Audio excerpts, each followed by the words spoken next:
तो दोस्तों नमस्कार, मैं हूं अनिल और रेसलिंग सुपर धमाल में आपका स्वागत है। तो दोस्तों WWE रॉ के आखिरी एपिसोड में पॉल हेमन ने सेथ रॉलिंस और ब्रॉन ब्रेकर के साथ मिलकर एक नया ग्रुप बना लिया है। अब इस ग्रुप के हाथों शो में CM पंक और रोमन रेंस को नुकसान हुआ। ऐसे में अब आइए जानते हैं वो 3 तरीके जिनसे WWE दिग्गज रोमन रेंस द्वारा पॉल हेमन के नए ग्रुप से बदला लिया जा सकता है। इसलिए दोस्तों वीडियो के अंत तक बने रहें और अगर आप चैनल पर नए हैं सब्सक्राइब करने के बाद ऑल पर क्लिक करें क्योंकि फ्री है और यहाँ आपको हर प्रकार की रेसलिंग जगत से जुड़ी हुई तमाम जानकारी मिलती है और मिलती रहेंगी। इसलिए वीडियो को लाइक करें, शेयर करें, सब्सक्राइब करने के बाद ऑल पर क्लिक जरूर करें। तो चलिए दोस्तों बात करते हैं सबसे पहला तरीका। रोमन रेंस और CM पंक WWE बैकलैश 2025 से पहले साथ आ सकते हैं। जी हां दोस्तों, आपको बता दें कि रेसलमेनिया 41 में पॉल हेमन ने रोमन रेंस और CM पंक दोनों को ही एक साथ धोखा दिया था। वहीं रॉ के आखिरी एपिसोड में दोनों पर हमला भी हुआ था। ऐसे में ये दोनों अब साथ आ सकते हैं।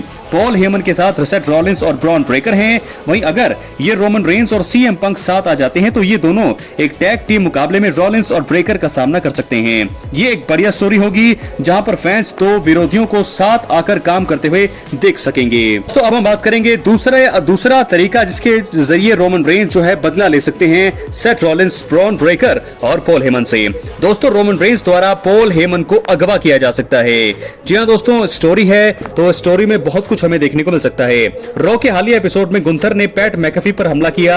ये एक इशारा था कि कोई भी अब सुरक्षित नहीं है। ऐसे में रोमन रेंस ये कदम उठा सकते हैं क्योंकि पॉल हेमन भी पैट मैकेफी की तरह एक नॉन रेसलिंग रोल में नजर आते हैं। रोमन रेंस उनके काम से नाराज होकर उन्हें अगवा करने का फैसला कर सकते हैं। ऐसा नहीं है कि ये पहले नहीं हुआ है या फिर रेसलर्स के घरों पर विरोधी ने हमला नहीं किया है। रैंडी ऑर्टन के घर एक समय पर ट्रिपल एच पहुंच गए थे, जबकि AJ स्टाइल्स के खिलाफ स्टोरी के समय पिछले साल LA नाइट उनके घर चले गए थे। रोमन रेंस भी ऐसा ही करते हुए पॉल हेमन को अपने साथ ले जा सकते हैं, यानी कि उनको अगवा कर सकते हैं। और मुझे लगता है कि ये प्लान रोमन रेंस भी कर सकते हैं, साथ के साथ ये दोनों मिलकर भी, यानी कि CM पंक और रोमन रेंस साथ में मिलकर भी पॉल हेमन को अगवा कर सकते हैं। तो ये हो सकता है दूसरा तरीका जिसके जरिए जो है स्टोरी लाइन जो है और भी ज्यादा मजेदार होगी। बात करेंगे तीसरे और आखिरी तरीके का। रोमन रेंस द्वारा WWE दिग्गज पॉल हेमन के ग्रुप के साथ एक मुकाबला किया जा सकता है। दोस्तों रोमन रेंस जब रेसलमेनिया 40 में अपने अनडिस्प्यूटेड WWE यूनिवर्सल चैंपियनशिप को कोडी रोड्स के हाथों हार बैठे थे तो उन्होंने टीवी से दूरी बनाई थी। वो वापस आए और फिर उन्होंने सर्वाइवर सीरीज वॉर गेम्स 2024 में एक मुकाबला लड़ा। इसमें उनके सामने एक समय पर उनके साथ रहे सोलो सिकोआ थे। अब एक साल बाद इतिहास खुद को दोहरा सकता है। इस साल survivor series premium live event में वॉर गेम्स मुकाबले के दौरान रोमन रेंस और उनकी द ब्लड लाइन के मेंबर्स और CM पंक का सामना पॉल हेमन के ग्रुप के साथ हो सकता है। ये एक बढ़िया तरीका होगा जिससे एक्शन और एंटरटेनमेंट जो है काफी हद तक बढ़ जाएगा। तो दोस्तों क्या है आपकी राय, अपनी राय कमेंट बॉक्स में जरूर दें। 3 तरीके मैंने आपको बता दिए हैं जिनके जरिए रोमन रेंस और CM पंक जो है अपना बदला ले सकते हैं, खास तौर पर रोमन रेंस, क्योंकि रोमन रेंस WWE का सबसे बड़ा नाम है, सबसे बड़े वो सुपरस्टार है। तो ऐसे में वो 3 तरीके मैंने आपको बता दिए हैं दोस्तों, जिनके जरिए वो पॉल हेमन का नया जो ग्रुप बन रहा है जिसमें सेथ रॉलिंस के साथ अब ब्रॉन ब्रेकर जुड़ चुके हैं, उनसे बदला वो ले सकते हैं। फिलहाल एक मुकाबला तो हमें साफ नजर आ रहा है कि बैकलैश 2025 में एक टैग टीम मुकाबला हमें देखने को मिलेगा। रोमन रेंस के साथ होंगे CM पंक, उनके सामने होंगे रॉलिंस और ब्रॉन ब्रेकर। तो दोस्तों फिलहाल अब हम बढ़ेंगे अपनी अगली स्टोरी की तरफ जो जुड़ी है हमारे भारतीय WWE सुपरस्टार द ग्रेट खली से। दोस्तों आपको बता दें कि farmer WWE world heavyweight champion the great खली वापसी करने के लिए तैयार हैं। वो 7 साल से WWE के एक्शन से दूर हैं और अब फैंस उन्हें दोबारा रिंग में देखना चाहते हैं। द ग्रेट खली भारत के सबसे बड़े प्रोफेशनल रेसलर रही हैं और वो WWE के फुल टाइमर के रूप में पिछले 1 दशक से दिखाई नहीं दिए हैं। आपको बता दें बीच में उन्होंने कुछ अपीयरेंस दी है, लेकिन फैंस उन्हें दोबारा WWE रिंग में लड़ते हुए देखना चाहते हैं। 7 फुट 1 इंच के भारतीय दिग्गज ने कंपनी में अपने रन के दौरान अलग ही तरह की छाप छोड़ी है। वो अपनी ताकत के लिए जाने जाते थे। WWE रिंग में द ग्रेट खली आखिरी बार 2018 में दिखाई दिए थे, जहां उन्होंने ग्रेटेस्ट रॉयल रंबल मुकाबले में हिस्सा लिया था। द ग्रेट खली को 2021 के हॉल ऑफ फेम में शामिल किया गया था। खली K&S रेसल फेस्ट का हिस्सा बने थे और इसी बीच उनसे भविष्य में रॉयल रंबल में संभावित अपीयरेंस के बारे में सवाल किया गया। खली ने ना नहीं बोला, लेकिन वो इस सवाल को लेकर खुश थे और बताया कि उन्हें ये विचार पसंद आया और उन्होंने कहा मुझे ये पसंद आया।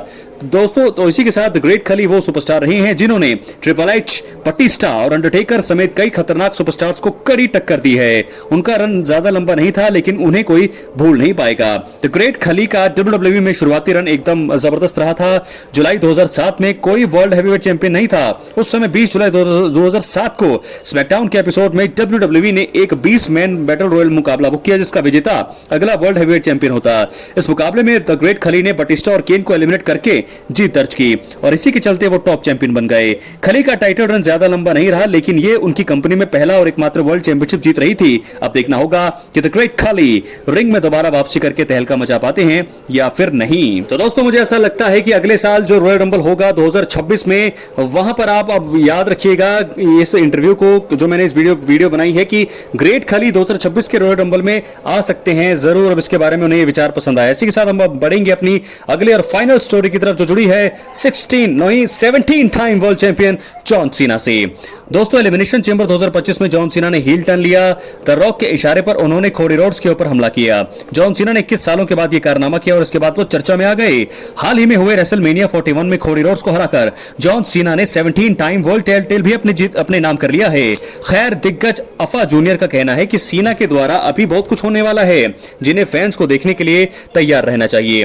रेसलमेनिया 41 में जॉन सीना और कोडी रोड्स के बीच अनडिस्प्यूटेड WWE चैंपियनशिप के लिए बहुत बड़ा मुकाबला हुआ था। मैच सही जा रहा था लेकिन आखिर में जॉन सीना ने चीटिंग कर दी। उन्होंने कोडी रोड्स को लो ब्लो लगाया और टाइटल से भी हमला कर दिया। यह देखकर फैंस को गुस्सा भी था लेकिन जॉन सीना के अटैक के बाद कोडी उठ नहीं पाए। सीना ने उन्हें पिन किया और जीत दर्ज कर ली। जॉन सीना ने अपने करियर में 17वीं बार टाइटल जीतकर इतिहास रच दिया है। और अब स्पोर्ट्स कीड़ा रेसलिंग पर बिल लैप्टर ने अफा जूनियर से बात की।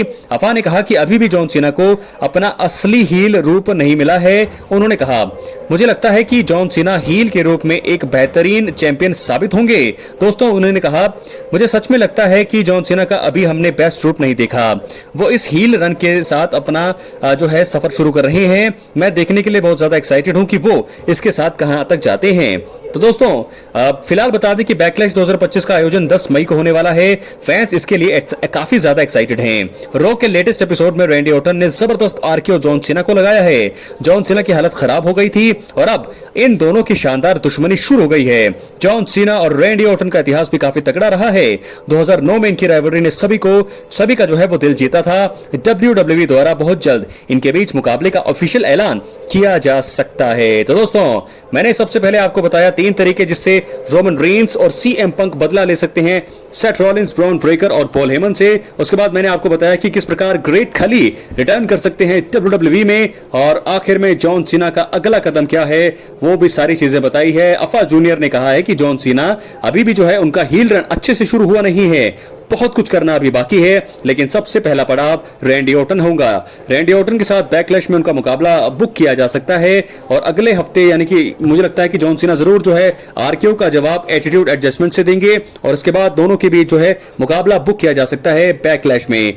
10 मई 2025 को बैकलैश में अनडिस्प्यूटेड WWE चैंपियनशिप के लिए मुकाबला होगा। जॉन सीना डिफेंड करेंगे अपने टाइटल को रैंडी ऑर्टन के खिलाफ। तो क्या यहां पर रैंडी ऑर्टन जीतेंगे 15वीं बार चैंपियन? मैंने आपको बता दिया है कि नहीं, क्योंकि जॉन सीना जो है उनका आखिरी रन चल रहा है। तो इस बार तो है रैंडी ऑर्टन को पुश नहीं दिया जाएगा लेकिन अगले आने वाले जॉन सीना के बाद मुझे लगता है कि रैंडी ऑर्टन को एक बड़ा पुश मिल सकता है। लेकिन फिलहाल इस मुकाबले जो है काफी अच्छा जाएगा और इस मुकाबले में जीत होगी जॉन सीना की। क्या लगता है दोस्तों? आपको अपनी राय कमेंट बॉक्स में जरूर दें। चैनल पर एक्टिव रहें, सब्सक्राइब करने के बाद ऑल पर क्लिक करें। दोस्तों मिलते हैं अगले वीडियो में। बहुत बहुत धन्यवाद।